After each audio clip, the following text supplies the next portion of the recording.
கிறிஸ்துவுக்குள் பிரியமானவர்களே, உங்கள் அனைவருக்கும் ஆண்டவராகிய இயேசு கிறிஸ்துவின் நாமத்தினாலே என் அன்பின் வாழ்த்துக்கள். இன்றைக்கு நாம் தியானிக்க போகிறதான சங்கீதம் 20வது சங்கீதம். எல்லாத்துக்குமே தெரிஞ்ச பிடிச்ச ஒரு சங்கீதம் இந்த 20வது சங்கீதம். இது ஒரு ஜப சங்கீதமாக நம்ம இங்க பார்க்கிறோம். முதல் வசனத்துல பாருங்க, ஆபத்து நாளிலே கர்த்தர் உமது ஜபத்தை கேட்பாராக, யாக்கோபின் தேவனுடைய நாமம் உமக்கு உயர்ந்த அடைக்கலமாவதாக என்று நம்ம பார்க்கிறோம். நம்முடைய ஆண்டவருக்கு ஒரு பேர் இருக்கு, என்ன அப்படின்னா ஜபத்தை கேட்கிறவரே. நம்முடைய ஜபத்தை எல்லாம் ஆண்டவர் கேட்கிறவர். அதுக்குதான் அவருடைய நாமத்தை பாருங்க, ஜபத்தை கேட்கிறவரே, மாம்சமான யாவரும் உம்மிடத்தில் வருவார்கள். அப்போ ஆண்டவர் நம்முடைய ஜபத்திற்கெல்லாம் ஆண்டவர் பதில் கொடுக்கிற தேவனாய் இருக்கிறபடியால நமக்கு தேவையான எல்லா காரியத்தையும் ஆண்டவருடைய சமூகத்துல ஜெபிக்கும் போது, நீங்க ஸ்டார்ட் பண்ணும் போதே ஆண்டவரை நோக்கி அவருடைய நாமத்தை சொல்லும் பொழுது, ஆண்டவரே நீ ஜெபத்தை கேட்கிறவர் என்று சொல்லி நீங்க ஆரம்பிங்க. இங்க நம்ம பார்க்கிறோம், ஆபத்து நாளிலே கர்த்தர் உமது ஜெபத்தை கேட்பாராக. இன்னைக்கு நமக்கு ஏதாவது ஒரு வேதனையோ அல்லது ஏதாவது ஒரு ஆக்சிடென்டோ ஏதாவது நடக்கும் போது முதல்ல நம்ம வாயிலிருந்து வரக்கூடிய வார்த்தை என்ன தெரியுமா? நம்ம அப்பா அம்மா எல்லாம் எங்கேயோ இருப்பாங்க தூரமா, நம்ம வாயில வர்றது ஐயோ அப்பா அம்மான்னு நம்ம கத்துறோம். அவங்க ஐயோ அப்படின்னு சொல்லி கத்துறோம். நம்ம வாயில ஐயோன்ற அந்த வார்த்தையே வரவே கூடாது. அது எங்க கேட்கக்கூடியதான ஒரு சத்தம்? ஐயோன்னா நரகத்துலதான் கேட்கக்கூடியதான ஒரு சத்தம். அப்ப நமக்கு ஒரு ஆபத்து வரும் பொழுது நம்முடைய வாயிலிருந்து என்ன வார்த்தை வரணும் அப்படின்னா, ஆண்டவரே இயேசுவே என்னை காப்பாற்றும், இந்த வார்த்தை தான் நம்ம வாயிலிருந்து வரணும். அதற்கு பதிலா ரட்சிக்க திராணி இல்லாத ஒரு மனுஷனை நோக்கி அந்த வார்த்தை நம்ம வாயிலிருந்து ஒரு நாள் வரக்கூடாது. இன்னைக்கு நீங்க தெரிஞ்சுக்கோங்க, நமக்கு ஒரு ஆபத்து வரும்போது நம்ம அப்பா அம்மா எங்கேயோ இருப்பாங்க, அவங்க நம்மளை உடனே காப்பாற்ற முடியாது. ஆனா நமக்கு வரக்கூடியதான ஆபத்துல நம்ம வாயிலிருந்து வரக்கூடியதான வார்த்தை ஆண்டவருடைய நாமம் மாத்திரம்தான் இருக்கணும். அது இயேசு என்கிற நாமம் மாத்திரம்தான் இருக்கணும். நம்ம பார்க்கிறோம், ஒருவேளை இந்த இடத்துல ஆபத்து அப்படின்னு சொல்லும் பொழுது நமக்கு ரோட்ல வரக்கூடியதான ஆக்சிடென்ட் மட்டுமல்ல, நம்ம வாழ்க்கையில வரக்கூடியதான பலவிதமான சோதனைகள், வேதனைகளா இருக்கலாம், வியாதிகளா இருக்கலாம், பலவிதமான போராட்டங்களா இருக்கலாம், அல்லது கடன் பிரச்சனையா இருக்கலாம்.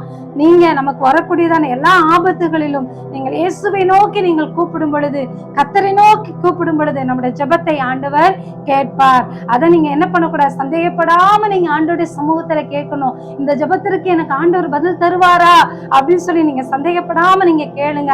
நம்முடைய ஜெபத்தை ஆண்டவர் கேட்பார். நமக்கு வரக்கூடியதான எல்லா ஆபத்துகளில் நின்றும் எல்லா சோதனைகளில் நின்றும் ஆண்டவர் நம்மளை என்ன பண்ணுவாரா, விலக்கி பாதுகாப்பாராம். ஆமென். அடுத்து பாருங்க, அவர் பரிசுத்த ஸ்தலத்திலிருந்து உமக்கு ஒத்தாசை அனுப்பி சியோனிலிருந்து உம்மை ஆதரிப்பாராக. நமக்கு எங்க இருந்து ஒத்தாசை வரும் அப்படின்னா, சங்கீதம் 121:1 என்ன சொல்லுது? எனக்கு ஒத்தாசை வரும், பர்வதங்களுக்கு நேராக என் கண்களை ஏறெடுக்கிறேன். அப்போ நமக்கு எங்க இருந்து ஒத்தாசை வரும் அப்படின்னா, பரலோகத்தில் இருந்துதான். அப்போ நம்முடைய கண்களை எங்க ஏறெடுக்கணும்? நம்முடைய சொந்தக்காரங்கள்ட்டையோ பந்தக்காரங்கள்ட்டையோ அல்லது பணம் இருக்கிறவன்ட்டையோ நம்முடைய கண்களை ஏறெடுக்க கூடாது. நம்முடைய கண்களை ஏறெடுக்கக்கூடியதான ஒரே இடம், ஒரே ஸ்தலம் எது அப்படின்னா பரிசுத்த ஸ்தலம். அவர் தங்கி இருக்கிறதான அந்த ஸ்தலத்திற்கு நேராக நம்முடைய கண்களை ஏறெடுக்கும் போது நம்முடைய தேவைகளை அவர் சந்திப்பார். அங்கிருந்து நம்முடைய ஜெபத்திற்கு ஆண்டவர் பதிலை தருவாருங்க. அதைத்தான் பார்க்கிறோம், அவர் தமது பரிசுத்த ஸ்தலத்திலிருந்து உமக்கு ஒத்தாசை அனுப்பி. நமக்கு உதவி வரக்கூடியதான பர்வதம் எது அப்படின்னா, அது ஆண்டவரிடத்துல மட்டும் இருந்துதான் நமக்கு ஒத்தாசையும் உதவியும் கடந்து வரும். மனிதர்கள் கொடுக்கக்கூடியதான உதவி கொஞ்ச நேரத்திற்கு தான், அது அப்படியே அந்த உதவி போயிரும். ஆனா தேவன் நமக்கு கொடுக்கக்கூடியதான உதவி அது நிரந்தரமானது. அந்த உதவியை மட்டும் நீங்க கேட்டு பாருங்க, ஆண்டவர் உங்களுக்கு ஒவ்வொரு நாளும் உதவி செய்வார். உங்களுடைய தேவைகளை ஆண்டவர் சந்திப்பார். உங்களுக்கு என்னென்ன உதவி வேண்டுமோ, உங்களுக்கு என்னென்ன தேவைகள் வேண்டுமோ, அதெல்லாம் நீங்க ஆண்டவருடைய சமூகத்துல உட்கார்ந்து நீங்க ஜெபிக்கும் போது அந்த ஜெபத்திற்கு ஆண்டவர் என்ன பண்ணுவாரா, உங்களுக்கு உதவி செய்வார். அது எப்பேற்பட்ட பிரச்சனையா இருந்தாலும் சரி, சோதனைகளா இருந்தாலும் சரி, மனிதர்கள்ட்ட மட்டும் போய் உதவியை கேட்காதீங்க. ஆண்டவருடைய சமூகத்துல போய் நீங்கள் உதவியை கேட்கும் போது அவர் தம்முடைய பரிசுத்த பர்வதத்திலிருந்து நமக்கு என்ன பண்ணுவாரா, ஒத்தாசை அனுப்புவாராம். இதுல நிறைய வசனங்கள் சொல்லு, எல்லாமே ரொம்ப முக்கியமான வசனம் தான். அடுத்து பாருங்க, நீ செலுத்தும் காணிக்கைகளை எல்லாம் அவர் நினைத்து உமது சர்வாங்க தகன பலியை பிரியமாய் ஏற்றுக்கொள்வாராக. அப்ப நம்ம செலுத்தக்கூடியதான காணிக்கையெல்லாம் ஆண்டவர் நினைத்து வைத்திருக்கிறார். ஒருவேளை ஊழியக்காரங்க நினைக்காம இருக்கலாம், மனிதர்கள் நினைக்காமல் இருக்கலாம். ஆனா நாம ஆண்டவருக்காக செலுத்தக்கூடியதான ஒவ்வொரு காணிக்கையும் கர்த்தர் என்ன பண்றாரு, நினைவில் வைத்திருக்கிறார். அவர் அந்த காணிக்கைன்றது ஒரு ஆராதனை தான். பாருங்க, நம்ம அதை வந்து செலுத்திட்டு ஒரு நாள் முறுமுறுக்க கூடாது. ஆண்டவருக்கு நீங்க கொடுத்துட்டீங்க, ஆண்டவருக்கு நீங்க வந்துட்டு உங்களுடைய தசம பாகத்தையும் காணிக்க நீங்க கொடுத்துட்டீங்க அப்படின்னா முறுமுறுக்காதீங்க. அதை நீங்க விதைச்சிட்டீங்க, விதைச்ச விதை நிச்சயமா முளைக்கும், அது பெருகும். அது மாதிரி நம்ம என்ன பண்ணக்கூடாதுன்னா, ஒரு காரியத்தை ஆண்டவருக்காக நான் செய்யறேன், நான் இதை பொருத்தனை பண்ணிட்டேன் அப்படின்னா முறுமுறுக்காதீங்க. ஆண்டவருக்கு கொடுத்ததுக்கு அப்புறம் நீங்க அதை ஒரு நாள் நீங்க என்ன பண்ணாதீங்க, நான் இவ்வளவு ஆண்டவருக்கு செஞ்சுட்டேன்னு சொல்லி நினைக்காதீங்க. ஆனா பாருங்க, நம்ம செலுத்தக்கூடியதான காணிக்கைகளை அவர் என்ன பண்றாரா, நினைவில் வைத்திருக்கிறாரா. பாருங்க, ஆண்டவர் எதெல்லாம் நினைவில் வச்சிருக்கிறார் பாருங்க. அப்ப நீங்க சோர்ந்து போகாதீங்க. ஆண்டவர், ஐயோ நான் இவ்வளவு கொடுத்துட்டேனே ஆண்டவருக்காகன்னு சொல்லி நினைக்காதீங்க. அந்த ஆண்டவருக்காக நீங்க கொடுத்த காணிக்கை கத்தை நினைத்து உங்களை ஆண்டவர் ஆசீர்வதிப்பார். ஒரு நாள் உங்களை கைவிட மாட்டார். ஒரு நாள் ஆண்டவர் என்ன பண்ணுவார், உங்களுக்கு நஷ்டத்தை அவர் கொடுக்கவே மாட்டார், அதை பெருக செய்வார்.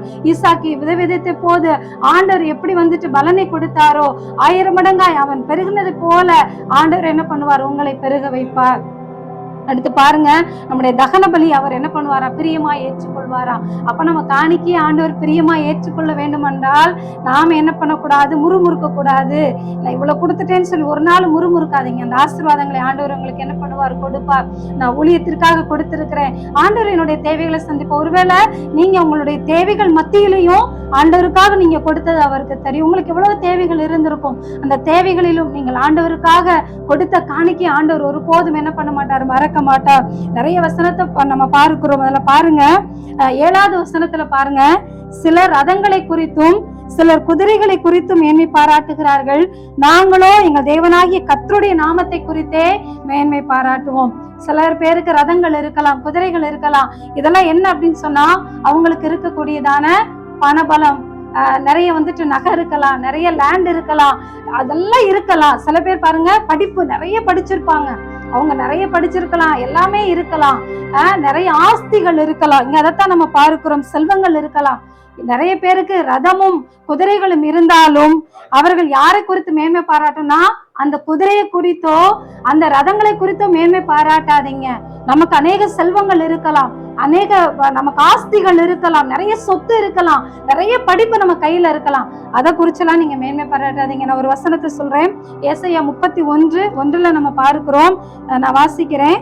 சகாயமடையும்படி இஸ்ரவேலுடைய பரிசுத்தரை நோக்காமலும் கர்த்தரை தேடாமலும் எகிப்துக்கு போய் குதிரைகள் மேல் நம்பிக்கை வைத்து ரதங்கள் அநேகமாய் இருப்பதினால் அவைகளை நாடி குதிரை வீரர் மகா பலசாலிகளாய் இருப்பதினால் அவர்களை நம்பிக்கொண்டுகிறவர்களுக்கு என்னதான் ஐயோ. ஐயோனா என்ன சொன்னேன், ஆபத்து.